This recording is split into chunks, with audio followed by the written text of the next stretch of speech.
In this video, we're going to go over the implementation of the BubbleSort algorithm. I'm inside my code editor at the index.js file, and I've got the BubbleSort function right here. So remember, our array argument right here, we're assuming is an array of numbers, and we need to sort them from the least number all the way up to the greatest. Let's get started with our BubbleSort. So the first thing we're going to do is write a for loop to iterate from the first element of the array all the way to the last. So we'll say for let I equals 0, I less than arr.length, I plus plus. One thing that you will immediately notice here is that we are not making use of any fancy for of syntax. With for of, we don't get easy access to the index of individual elements. The for of loop is really for taking some type of operation on each individual element itself. And we don't really care about the elements so much as we do the indices, or at least we care about them equally in this case. So we're going to use a classic for loop so that we can easily get access to both the index and element at every position in the array. Here's our outer for loop where we are going to iterate over the entire collection of records. We'll immediately write an inner for loop, and that inner for loop is going to be the one that attempts to start from 0 and iterate all the way up to the last record. And then over time, we're going to restrict that window. So for the inner for loop, we'll say for let j equals 0, j less than, and then notice I'm going to use some parentheses here because we're going to do a little calculation. So we want to restrict the window. We're going to say arr.length minus I. And then really important, notice that we're also going to add on a -1 here. So when we first run the loop, arr.length is going to be subtracted by 0. And so we would be iterating from 0 all the way up to the length of the array. And remember, the array length is always offset by 1 from the index because our arrays are indexed by 0.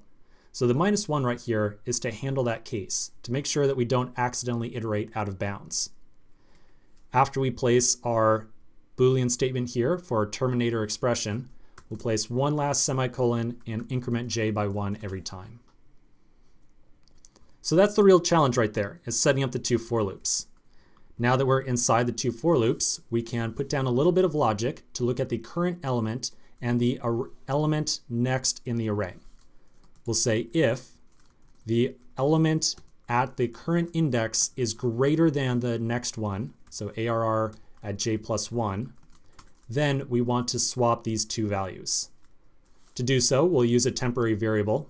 I like to use a temporary variable called not temp or anything like that. I like to call it lesser because I'm going to assume that lesser points at the lesser of the two values. And so it just helps me personally keep these two numbers track in my mind. So the lesser value in this case will be the number at j plus 1. So arr at j plus 1. We'll then say that the new value of j plus 1 is going to be arr at j. So that's the greater number, the one that we're currently looking at. And then we'll take the lesser value and assign it to the current index of j. So that'll be lesser, like so. And then of course at the bottom of the function, let's not forget our return statement. So we will return arr like so.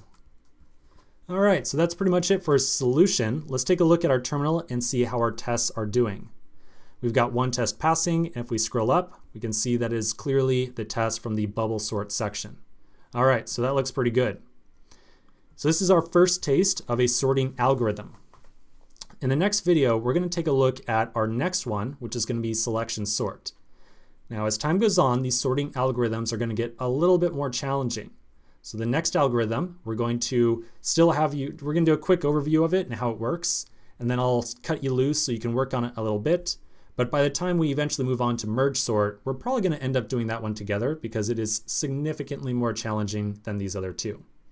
So let's take a break right here, come back in the next video, and start working on our selection sort.